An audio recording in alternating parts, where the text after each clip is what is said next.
নেতৃবৃন্দ, স্বেচ্ছাসেবক দল, যুব দল এবং অন্যান্য অঙ্গ সংগঠনের নেতৃবৃন্দ, বিশেষত মহিলা দল এবং আমার প্রিয় বুড়োবাসী ভাই বোনেরা, আসসালামু আলাইকুম। আসলে সবার বক্তৃতা দেওয়ার পরে যে বিশেষ বক্তা, তার বিশেষ কিছু বলার আর থাকে না। সবাই তো সব কিছু বলেই দিচ্ছেন। আমি আর সেগুলো নতুন করে একটু কি আর রিপিট করবো, আপনারা বিরক্ত হবে। এই আমি নিজের কথাই বলি, আপনারা যারা প্রবীণ, আমরা যে বলি কথায় কথায় যে ক্ষেত্রের মাটি বিএনপির ঘাঁটি, ধানের শীষের ঘাঁটি, কথাটা কিন্তু বাস্তব। আপনারা এখানে যারা প্রবীণ মানুষ আছেন, যে সাগর ভাইয়ের মতো বা আমাদের মতো, আমরা যারা 70 পার হয়ে গেছি, আমার যেমন 73 চলতেছে, সামনে 74-এ পা দেবো ইনশাল্লাহ যদি ভাষা দেখেন। তো আমাদের আমলে যখন ধানের শীষের পত্তনি হয়, প্রথম সভাপতি ছিলেন কাজী মুজিবুর রহমান। কোথায় বাড়ি? কোথায়? গোড়াইপিয়া।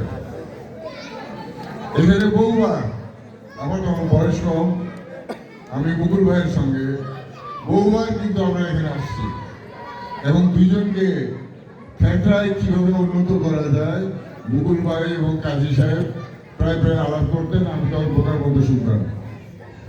আমি সর্বপ্রথম জানতে পারলাম যে আপনাদের এখানে ওনাদের কথাবার্তা যেটা জানতে পারলাম, আজ থেকে হয়তো 25 বছর আগে যখন মুজিবুর চাচা যখন প্রেসিডেন্ট সভাপতি, প্রথম সভাপতি হলেন নলিপুর থানা, নলিপুর থানা ছিল, উপজেলা তখন হয় নাই, তখন জানতে পারলাম যে আপনাদের এখান থেকে পাওটানা হয়ে একটা রাস্তা যদি রংপুর পর্যন্ত করা যায়, তাতে করে আমাদের রংপুর যাওয়ার যে সময়টা, যে ডিস্টেন্সটা অর্ধেকের বেশি কমে যায়।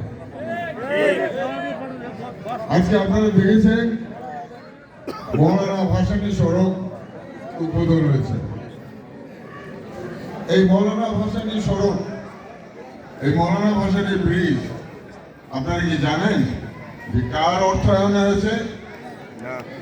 এটা আমাদের ভাতৃপ্রতিম দেশ সৌদি আরবিয়া আমাদের এটাকে অর্থায়ন করেছে। কোন সময় অর্থায়ন হয়েছে?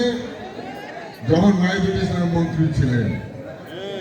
ধল্লা ব্রিজের আজকে যে আমরা যাতায়াত করতেছি, এটা তার সময় ছিল। আপনাদের এখানে যেটা কিসের ঘাট বলে, এটাকে বাহারের ঘাট শুরু করছিলেন, বাহারের ঘাট পরিকল্পনা দিয়ে। শেষ পর্যন্ত সেই পরিকল্পনা কিন্তু নাহিদুল ইসলামের পুরা কুড়িগ্রাম জেলা না, পুরা বৃহত্তর রংপুর ব্যক্তি তিস্তাবাড়ি শহর উনি এবং জিয়া রহমান এরা মিল নকশা করছেন। এতদিন দেরি হলো কেন? এই রাস্তায় মৌলানা ভাসানী, কিন্তু নাহিদুল ইসলাম সাহেবের আমলে এটা পাশ হয়েছিল একদিকে।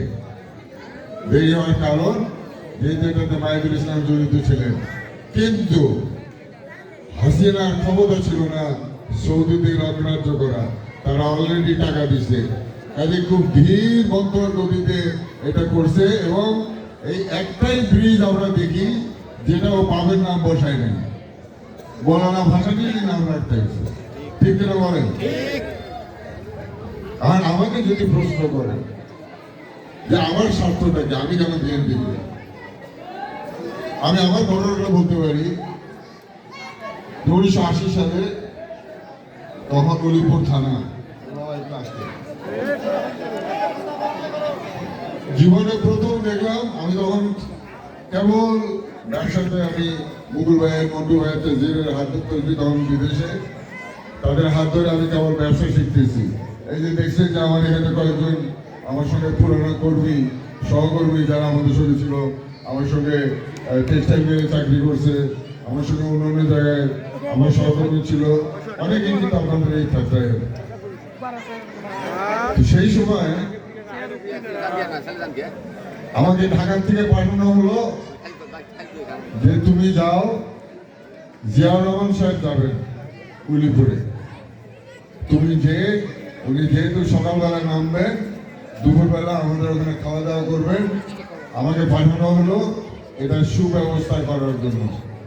ওরা কি পছন্দ অপছন্দ সে সমস্ত বঙ্গভবন থেকে জেনে নিয়ে আমি চলে আসলাম উলিপুরে। বিশেষ একটা দিন আমার জীবনে, হেলিকপ্টারে এই প্লেনটা থামার আগে ফার্স্ট করে দরজা খুলে গেল, জিয়া রহমান টক করে নেমে আসলেন। প্রথমে আমি ছিলাম, আমার কাছে ক্যামেরা ছিল, হাত দিলে কেমন আছেন বলে মাইদুল ইসলামের কাছে গেলেন। আমি পিছনে পিছনে, ওরা হেঁটে যাচ্ছেন, আমি আর মাইদুল ইসলাম অলমোস্ট দৌড়েতে দৌড়েতে তার পিছনে গাড়ির দিকে যাইতেছি। তখনও কিন্তু এখানে ডিসি নাই, তখন কুড়িগ্রামটা হলো একটা সাব ডিভিশন। সাব ডিভিশনের এসডিও সে গাড়ির দরজা খুলে দাঁড়ায় আছে। উনি গাড়িতে উঠতে যেয়েও একটু থমকাইলেন, জিজ্ঞেস করলেন মাইদুল মিটিং এর ভেন্যুটা কত দূরে? বলে স্যার এখান থেকে কোয়ার্টার মাইল। তাই চলেন তাহলে হেঁটে যাই, হেঁটে গেলে অনেক কিছু দেখা যায়। তিনি ওই মিটিং এ আমাদের 3টা জিনিস উপহার দিলেন। প্রথম কথা বললেন যে এই মঙ্গার দেশ, এই মঙ্গা নামটা আমি মুছে ফেলতে চাই, এবং এটা মুছে ফেলার জন্য আমি ঘোষণা দিলাম যে আজকে থেকে এই উলিপুর আমার নিজস্ব থানা। আর এইখানে বেকারত্বের অবসানের জন্য আমি একটা জুট মিল দিলাম। আজকে যে হেলিপ্যাড আমাদের যেখানে আছে সেখানে রাতারাতি কিন্তু 33 বিঘা জায়গা অধিগ্রহণ করা হলো। মাইদুল ইসলাম লিখেছিলেন খুব দ্রুত, মানে যত দ্রুত সময় পাওয়া যায় ওই সময়ের ভিতরে উনি টাকা পয়সা নিয়ে আসলেন, জায়গা অধিগ্রহণ হয়ে গেল। কলকারখানার জুট মিলের যেগুলো দরকার হয় সেই সমস্ত প্রজেক্ট প্রোফাইল তৈরি হলো। তখন এখানে কিন্তু সারা কুড়িগ্রাম জেলায় কোনো ইটের ভাটা ছিল না। শুধুমাত্র ওই জুট মিলের যাতে কনস্ট্রাকশন ব্যাহত না হয় 2 ইটের ভাটা এখানে স্থাপন করা হলো। আর আপনাদের রংপুরের সাওয়াল এরশাদ সাহেবের দোহাই দিয়ে সেই সময়কার উপজেলা চেয়ারম্যান ওই ভাটার ইটগুলি বিক্রি করলেন। ওনার বাসা যদি আজকে আপনি যদি ফরেন্সিক করেন তো দেখবেন ওনার যে দোতলা বাসা উলিপুরের অবসরের ওই ভাটার দিয়ে করা। ওইটারই প্রতিবাদ করতে যে মুকুল ভাই আমাকে তার এগেন্সে দাঁড় করেছিলেন উপজেলা চেয়ারম্যান হিসেবে, আমি জাহাজ মার্কার নিয়ে ইলেকশন করেছিলাম এবং এই ক্ষেত্রে কয়েকটা সেন্টারে আমরা ফার্স্ট করেছিলাম। আপনারা আমার সেই কথাটা মনে আছে। আমি আমার নেতা তজরুল ইসলাম সাহেবের সঙ্গে একটা আপোষ করেছি, যেমন আমি জিয়া রহমানের আদর্শে অনুপ্রাণিত। কারণ আমার জীবনে প্রথম একজন রাষ্ট্রপ্রধান তার সামনাসামনি হলাম, প্রথম তার বক্তৃতা শুনলাম এবং তিনি যে কথাগুলি বললেন প্রত্যেকটা কথা উলিপুরের জন্য উপযোগী ছিল। আমার মনে দাগ কাটলো, সেদিন থেকে কিন্তু আমি তার ভক্ত। তার পরবর্তীতে আজকে এত বছর যমুনার পানি, গঙ্গার পানি, ব্রহ্মপুত্রের পানি অনেক বয়তে বয়তে বিশাল হয়তো চর হয়ে গেছে। সেরকম ভাবে জিয়া রহমানের যতদিন গেছে আমি তত তার প্রতি অনুরক্ত হয়ে গেছি।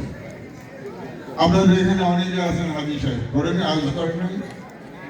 হজ কোথায় কবুল হয়? আমাদের প্রথমে হজের জন্য 7 পাক করতে হয়, সাফা মারওয়া করতে হয়, এগুলো রিচ হয়, কিন্তু আসল হজটা হয় আরাফাতের মধ্যে। 2010 সালে আমি প্রথম যখন হজে যাই দেখি আমার ক্যাম্পের সামনে ভোরে ফজরের নামাজ আমার ওখানে আদায় করে একটু ঝিম লাগছে, দেখি একটু হইচই শোনা যায়। আমি বাইরে হলাম আমার তাবুক থেকে, দেখি কতগুলো ভদ্রলোক ওখানে দরজা করছে। আমি কি ব্যাপার না, উনি একটা ভুল করে ফেলছে, ওই ভুলের কাফারা দিতে হবে। ভুলটা কি? ভুলটা হচ্ছে যে উনি সামনে একটা গাছ ছিল নিম গাছ, সেই নিম গাছের ডাল ভেঙে কাতন করছিলেন এবং অন্যরা তাকে বুঝালেন যে এটা একটা পবিত্র গাছ, এর নাম হলো জিয়া ট্রি। মানে বাংলায় বলো, সৌদিরা বলে জিয়া ট্রি, আর এটা বাংলা হলো, এটা জিয়ার নাম, এই গাছটার নাম জিয়া। ওরা নিম গাছ ছিল না তো, ওরা নাম দিয়েছে এটা জিয়া ট্রি। আমার একটা উৎসুক হলো, ভাই বহু জিয়া নাম শুনছি, পাকিস্তানের জিয়া আছে, ইন্দোনেশিয়াও এক জিয়া আছে, বাংলাদেশেরও এক জিয়া মারা গেছে। কোন জিয়া এটা? ভাই খামারের জিয়া। আজকে যে আপনারা রেমিটেন্সের কথা শুনেন, আজকে যে বিদেশি মুদ্রা আমাদের শ্রমিক ভাইরা যারা বিদেশে যাচ্ছেন, মধ্যপ্রাচ্যে যাচ্ছেন, শ্রমিকের কাজ করতেছেন, অফিসারের কাজ করতে, নানান পর্যায়ে কাজ করে যে রেমিটেন্সের টাকাটা পাঠাচ্ছেন, ওই ডলারের বিপরীতেই আমরা কিন্তু কাঁচামাল আনতে পারতেছি। এই যে শ্রম বাজার, এটা উন্মুক্ত করলো কে? এটা তো অন্য কেউ করে নাই। 1978 সালে উনি কিন্তু প্রথম সৌদি আরবে যান এই দেশ দরবার করার জন্য বাদশাহ ফয়সালের সঙ্গে, এবং তিনি চিন্তা করলেন, দেখেন কত বড়, সৌদিদের পয়সার অভাব নেই, ইচ্ছা করলে সারা দুনিয়ার নিম গাছ নিয়ে তারা সৌদি আরবে লাগাইতে পারত। কিন্তু আল্লাহর একটা নিয়ামত, নিশ্চয়ই তার প্রতি একটা ইঙ্গিত ছিল। সেই ইঙ্গিত ছিল বলে উনি 10,000 নিমের চারা নিয়ে গেছিলেন ওই বাদশাহ ফয়সালের জন্য। তিনি লোক নিয়োগ করেছিলেন আরাফাতের ময়দানে বাংলাদেশি সরকারের টাকায়, যে তারা যেন গাছগুলো ঠিক করে। আমি এই আল্লাহর সুযোগ দিয়েছিলেন 2024 সালে আমার শেষ হস্তা করে আসছি। এবার যে দেখলাম অভূতপূর্ব একটা দৃশ্য, এই 14 বছরে একটা মরুভূমি সম্পূর্ণভাবে একটা মরুদ্যান হয়ে গেছে। আপনারা বলেন, দেশে বিদেশে অনেক মুসলিম নেতা আছেন। মালয়েশিয়ার টুকু আব্দুর রহমান ছিলেন, এখনো মাহাতির বেঁচে আছেন, কিন্তু কেউ বুকে হাত দিয়ে বলতে পারবে না যে তার কীর্তি, আমাদের মহান নেতা জিয়া রহমানের কীর্তি কিয়ামত পর্যন্ত বহাল থাকবে, যতদিন পর্যন্ত এই আরাফাতের ময়দানে মরুদ্যান থাকবে। ঠিক কিনা বলেন? সেই লোকের প্রতিষ্ঠিত দল করি আমরা। আমাদের তো কোনো ভয় নাই, শঙ্কা নাই, কেননা আল্লাহ তার সঙ্গে ছিলেন বলেই যার সৃষ্টি না হলে 18,000 মখলুকাতের সৃষ্টি হতো না। সেই পেয়ারা রসুল, তার নির্দেশনা তিনি ফলো করেছিলেন। কি নির্দেশনা? অন্যরা প্রেসিডেন্ট হলে ভারতে দৌড়ায়, আমেরিকায় দৌড়ায়, যে আমার কিছু টাকা দাও, আমরা গম কিনি, চাল কিনি, এটা কিনি, ওটা কিনি, এটা কিনি। কিন্তু আমাদের মহান নেতা জিয়া রহমান, উনি কিন্তু আমাদের এই পেয়ারে রসুলের কথা শিখছেন, যে তোমরা শিক্ষার জন্য সুদূর চায়নায় যাও।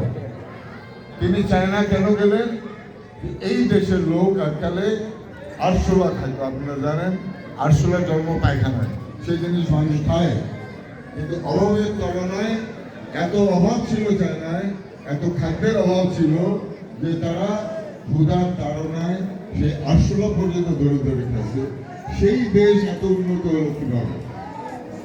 জিয়া রহমান সাহেব গেলেন, 7 দিন ধরে চায়না বিভিন্ন জায়গায় ঘুরলেন। সেই ফিরে আসার সময় কি নিয়ে আসলেন? খাল কাটা কর্মসূচি নিয়ে আসলেন। কি নিয়ে আসলেন? শ্যালো মেশিন নিয়ে আসলেন। আপনারা সাক্ষী দেবেন, শ্যালো মেশিন তার আগে আসছিল কেউ? তার আমলে আসে নাই। তার ফলে কি হলো? স্কিম হয়েছে। চাচা ঠিক বলছেন, স্কিম করা শুরু হলো। এই প্রথম আপনারা শুনলেন স্কিমের অভাব।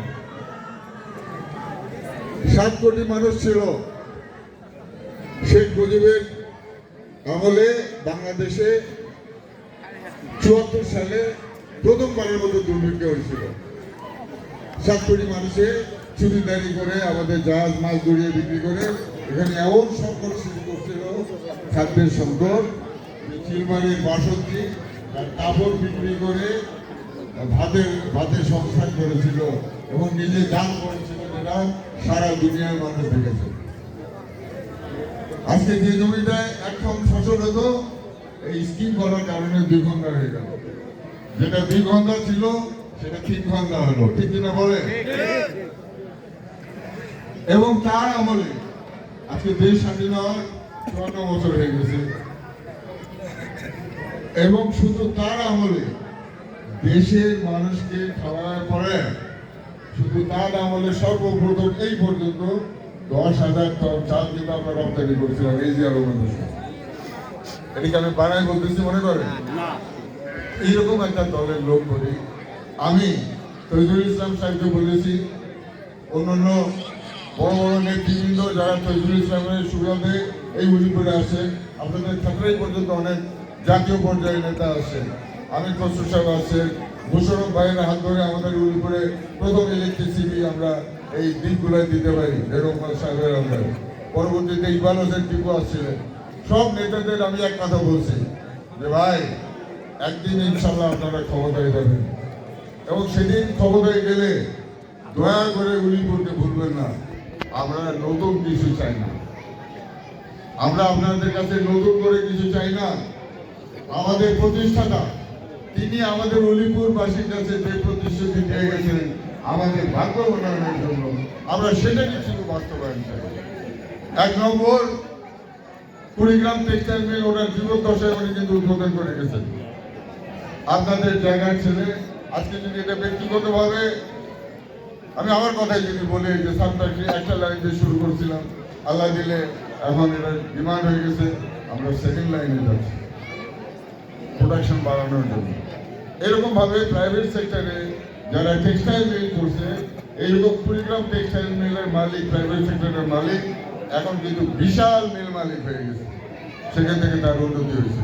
কিন্তু আমরা যে ভুলের যে ভ্রান্তিতে ছিলাম, যাকে নিয়ে আপনাদের জায়গার ছেলে ইরশাদ সর্বপ্রথম যে কাজটা করছে, জিয়া রহমান যা কিছু করে গেছিল সব বন্ধ করে দিচ্ছে।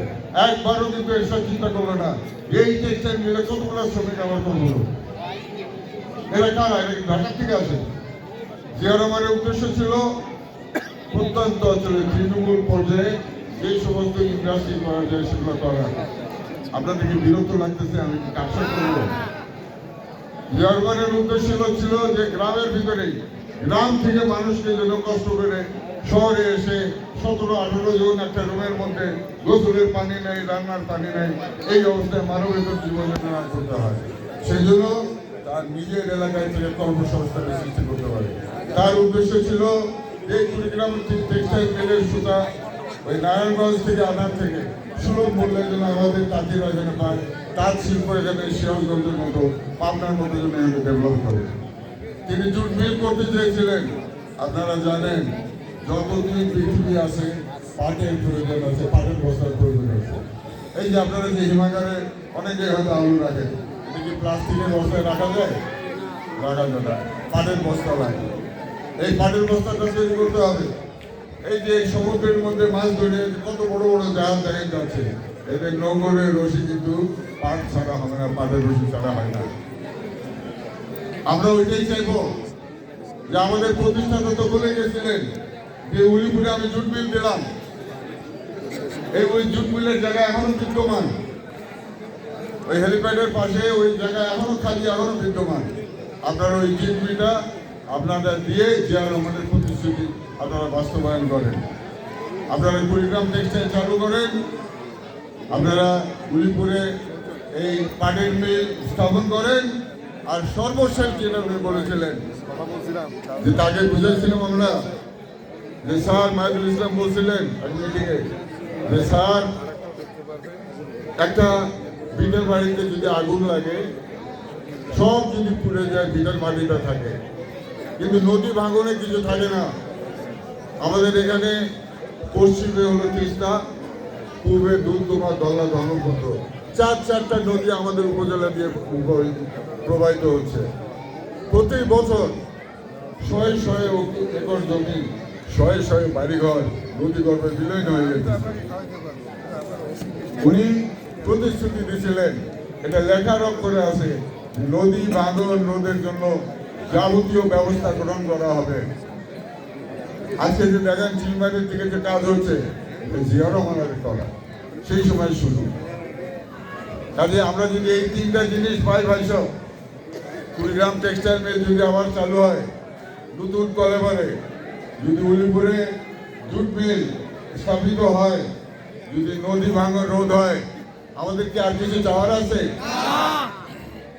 এখন কথা হলো, এই চাওয়ার মানুষটা কিন্তু আজকে আপনারা পাইলেন। কাউকে না কাউকে তো চাইতে হবে। আমরা তো আমাদের মনের কথা বললাম, কিন্তু কাউকে না কাউকে তো আদায় করে নিয়ে আসতে হবে। আমি ব্যক্তিগত ভাষায় আপনাদের একটা প্রতিশ্রুতি দিয়ে যাই আজকের এই ঈশা নামাজের আগে, যে আল্লাহ আমাকে যতদিন আমাকে এবং আমার সঙ্গী সাথীদের যাতে নিয়ে আমরা উলিপুরে রাজনীতি করতেছি, আমরা আপ্রাণ চেষ্টা করে যাব তাকে মন্ত্রী বানানোর জন্য, এবং ইনশাল্লাহ তিনি মন্ত্রী হবেন। এবং মন্ত্রী হলে এই তিনটা জিনিসের বাস্তবায়ন করার কোনো ব্যাপার না হয়ত। কাজেই আমি আপনাদের কাছে একটা অনুরোধ করে যাব, এলাকার স্বার্থে, গণতন্ত্রের স্বার্থে, আমাদের আগামী ভবিষ্যতের স্বার্থে আপনারা দল মত নির্বিশেষে, আমরা দেখেন বিএনপি আগেকার আমল বাদ দিল, আমাদের ম্যাডাম খালেদা জিয়া তিনবার প্রধানমন্ত্রী ছিলেন, পরিচ্ছন্ন চরিত্রের একজন প্রধানমন্ত্রী। আপনারা বলেন এই যে তিনবার উনি প্রধানমন্ত্রী হয়েছেন, আমরা কি ভোট ছেড়ে বানাইছিলাম? আমাদের ভোট দিয়ে হয়েছিলেন। তার কাছে পৌঁছানোর একটা মানুষ আমরা পাইছি, তারেক জিয়ার কাছে পৌঁছানোর একটা মানুষ আমরা পাইছি। কাজে আমি আপনাদের একটা শেষ আহ্বান রেখে আমার বক্তব্য শেষ করতে চাই, যে আসে দল মত নির্বিশেষে, ধর্ম নির্বিশেষে আমরা একযোগে সবাই মিলে তাজউল ইসলামকে জয়যুক্ত করি। তারপরে উপরে আল্লাহ সাক্ষী আছেন, ইনশাল্লাহ আমাদের প্রতিষ্ঠিত, আমাদের দলের প্রতিষ্ঠাতার প্রতিশ্রুতি যেগুলো আমাদের এখনো বাকি আছে, ইনশাল্লাহ সেটা বাস্তবায়ন অবশ্যই হবে।